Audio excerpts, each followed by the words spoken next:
বামন হইয়া চাঁদের গায়ে হাত বাড়ায়। হ্যালো বন্ধুরা, মুন্না অফিসিয়ালের আরেকটি ভিডিওতে আপনাদেরকে স্বাগতম। আমি আজকে এসেছি সেই সিলেট বিভাগে। সিলেটে অনেক দর্শনীয় জায়গা আছে, সারাদিন ঘুরবো। সিলেট অপরূপ সৌন্দর্য। যে রাস্তা দিয়ে যাচ্ছিলাম, রাস্তার পাশেই লাল পাহাড়। পাহাড়টি অনেক সুন্দর এবং প্রকৃতি, সিলেটের প্রকৃতি খুব মনোমুগ্ধকর। আপনারা আসলে অবশ্যই এগুলো অবশ্যই দেখতে পাবেন। মাঝে মাঝে রাস্তার নিচ দিয়ে ঝিরি বয়ে গেছে, পাহাড়ি ঝর্ণা যে থেকে যে ঝিরিগুলো উৎপন্ন হয়। দেখতে দেখতে আমরা রাতারগুল সোয়াইম ফরেস্টের কাছাকাছি চলে আসলাম। সোয়াইম ফরেস্টে যেতে যে রাস্তাটি দেখা যায়, সেটা দুই পাশ দিয়ে সবুজ শ্যামল প্রকৃতি, খুব সুন্দর দেখতে। এবং সামনে ইন্ডিয়ার সেই বিশাল মেঘালয় রাজ্য এবং মেঘালয়ের বড় বড় পাহাড়। আপনারা যদিও বা ক্যামেরায় অতটা স্পষ্ট দেখা যাচ্ছে না। সিএনজিওয়ালা মামা আমাদেরকে খুব তাড়াতাড়ি সকাল সকাল রাতারগুল সোয়াইম ফরেস্টে নিয়ে এসে হাজির হলো এবং আমরা এখানে এসে যা দেখলাম, এখানে একটি গাছের আদলে তৈরি করা রাতারগুল সোয়াইম ফরেস্টের দিক নির্দেশনা এবং বন্যপ্রাণীদের বিরক্ত না করতে বলা হয়েছে। আমরা রাতারগুলে চলে এসেছি। এখানে একটি নির্দেশনা দেওয়া আছে, গাছের চেন দেওয়া। চলুন সামনের দিকে এগোই। আজ ভাই আসেন, আমরা সামনে এগোই।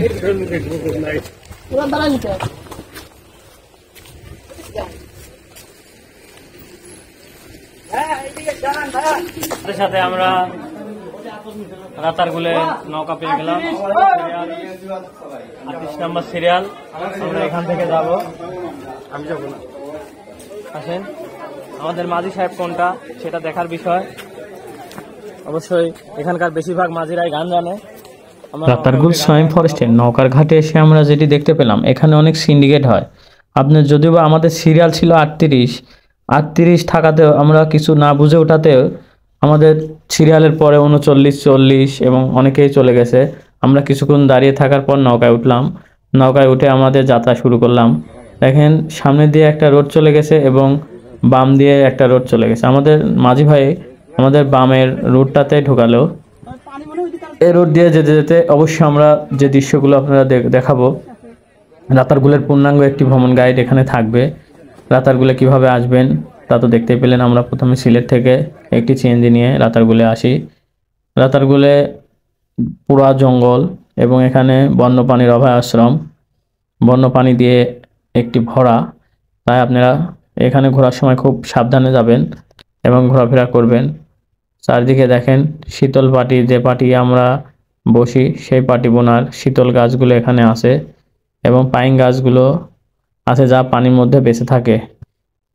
নানান গাছ এবং অনেক বন্যপ্রাণীর অভয় আশ্রম। দেখতে দেখতে বৃষ্টি মামা উকি দিল এবং বৃষ্টি পড়া শুরু হয়ে গেল। পরিস্থিতি ভেদে আমরা এখানে এসে বৃষ্টি পেলাম, তাই আমাদের অনেক ভালো লাগতেছে। আরও সবাই সামনে দেখা যাক আপনাদেরকে আমি কি দেখাতে পারি, সঙ্গেই থাকুন। দেখতে দেখতে আমরা গহীন জঙ্গলের দিকে প্রবেশ করছি। আর এই জঙ্গলে ঢোকার সাথে সাথে আমাদের গা ছমছম করছে। চারদিকে অনেক পশু পাখির চিৎকার এবং কোথায় যে কী বিপদ লুকিয়ে আছে তা বলা যায় না। তাই এখান দিয়ে যেতে হলে সাবধানে যেতে হবে। দেখেন কি গভীর জঙ্গল এবং জঙ্গলের মধ্যে পানি, মাঝে মাঝে চিলা, মাঝে মাঝে অনেক বন্যপ্রাণী কিচিরমিচির এবং শব্দ শোনা যাচ্ছে। পানি যদি বা রাতারগুলে কম, দেখা যায় সামনের দিকে কি পরিমাণ পানি থাকে। রাতারগুলে আসার উপযুক্ত বর্ষা মৌসুম, যেখানে আসলে পরিপূর্ণভাবে পানি থাকে চারিদিকে। এখনও অনেক পানি আছে, দেখতে পাচ্ছেন যে প্রচুর পরিমাণ পানি এবং চারিদিকে সবুজ গাছ। পানির মধ্যে দিয়ে পৃথিবীর একমাত্র যে বন, সুন্দরবন ম্যাঙ্গো ফরেস্ট এবং এটি সোয়াইম ফরেস্ট। এই ফরেস্টে পৃথিবীর একমাত্র যেটা মধ্যে পানির মধ্যে দিয়ে এই গাছগুলো বেঁচে থাকে। আর রাতারগুলে তার সাক্ষী। আর রাতারগুলে সম্বন্ধে আপনারা অনেক লোককথা। আমাদের সামনে দিয়ে যে নৌকাটি আসলো সেটি বন বিভাগের কর্মকর্তার নৌকা। তারাও এসেছে রাতারগুল ভ্রমণ করতে, আমরাও এসেছি। আমরা অনেক মজা করছি। যদি এখানে এসে বৃষ্টি, আর বৃষ্টিতে এসে আমাদের ভ্রমণের মজাটা দ্বিগুণ বাড়িয়ে দিয়েছে। আমাদের মাঝি মামা আস্তে আস্তে আমাদেরকে পুরা বনটাই ঘুরিয়ে দেখাচ্ছে। দেখা যাক, আমরা এখনও যাচ্ছি। সামনের দিকে আমাদের জন্য কি রয়েছে সেটা দেখার বিষয়। এখানে ডিঙ্গি নৌকাগুলো খুব সুন্দরভাবে সুশৃঙ্খলভাবে চলাফেরা করে। রাতারগুলের এই দৃশ্য দেখার জন্য শত শত মাইল পার করে আমরা এসেছি পাবনা থেকে সেই সিলেটের রাতারগুলে। দেখেন সামনের পরিবেশটা কত সুন্দর, মনোমুগ্ধকর। বন্ধু, ঘরে বসে থাকলে তো এমন পরিবেশ দেখতে পাবেন না, তাই বেরোতে হবে, ভ্রমণ করতে হবে। আর সবাইকে ভ্রমণে উৎসাহ করতে হবে। ভ্রমণ করলে আপনি বৃদ্ধ বয়সে আপনার এই দুই চোখ তখন বলবে আমরা নানান জায়গায় ঘুরেছি, ভ্রমণ করেছি। ভ্রমণে যে চোখের তৃষ্ণা মেটায় তা অবশ্যই আপনারা ভ্রমণ করলে বুঝবেন। ভ্রমণ করলে অভিজ্ঞতা বাড়ে, তাই আমি আপনাদেরকে সাজেস্ট করব। আমার একটি গান মনে হয়ে গেল, গানটি গাওয়া শুরু করলাম। ও মাঝি ভাইয়া যাও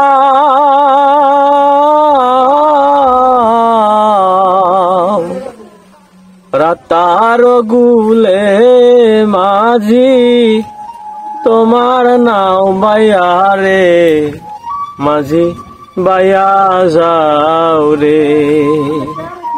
ও মাঝি বাইয়া যাও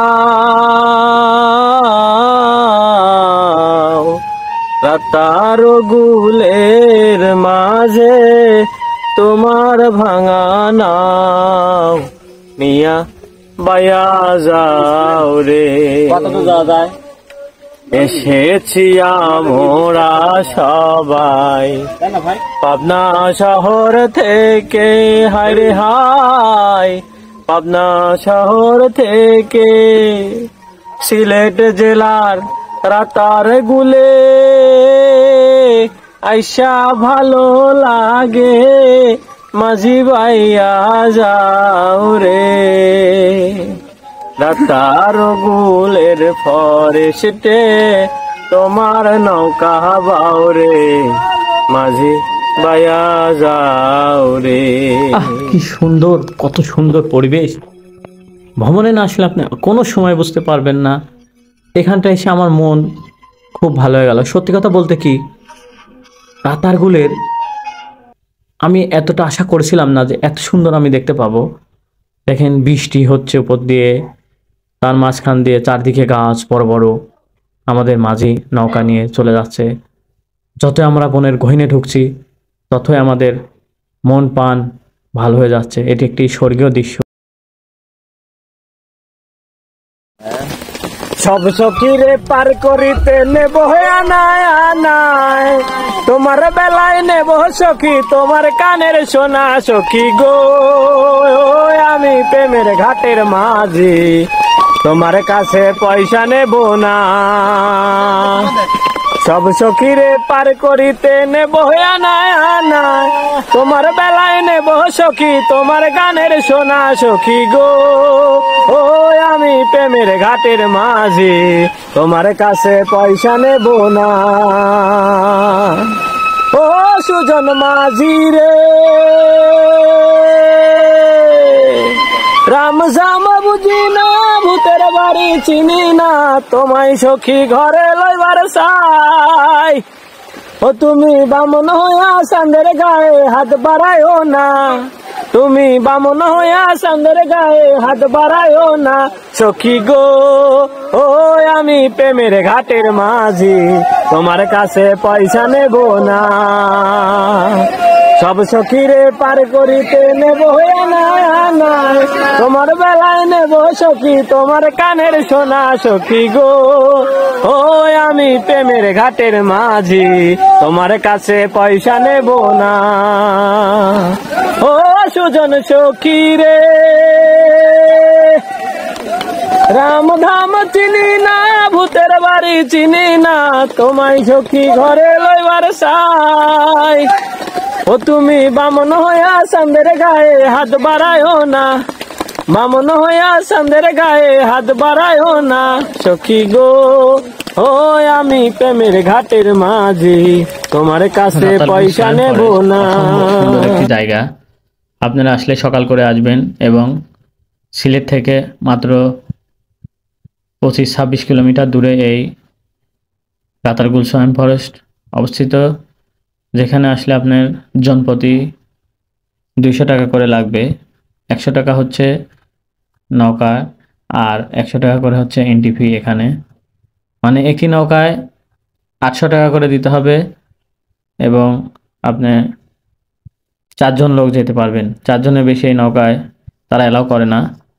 তাই এখানে আসবেন, সিরিয়ালে টিকিটটা কেটে নেবেন এবং বেড়াবেন, অনেক ভালো লাগবে।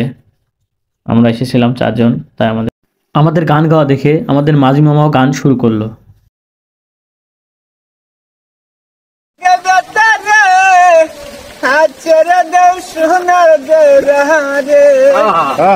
আমার হাতে লাগে তারে আচরে দেও সোনার দেওরে তাই নাকি? বাড়ি আসো দেওরে বসতে দিব পিরা আরে জল পেহানা করিতে দিব চালিক দানার চিরা রে আচরে দেও সোনার দেওরে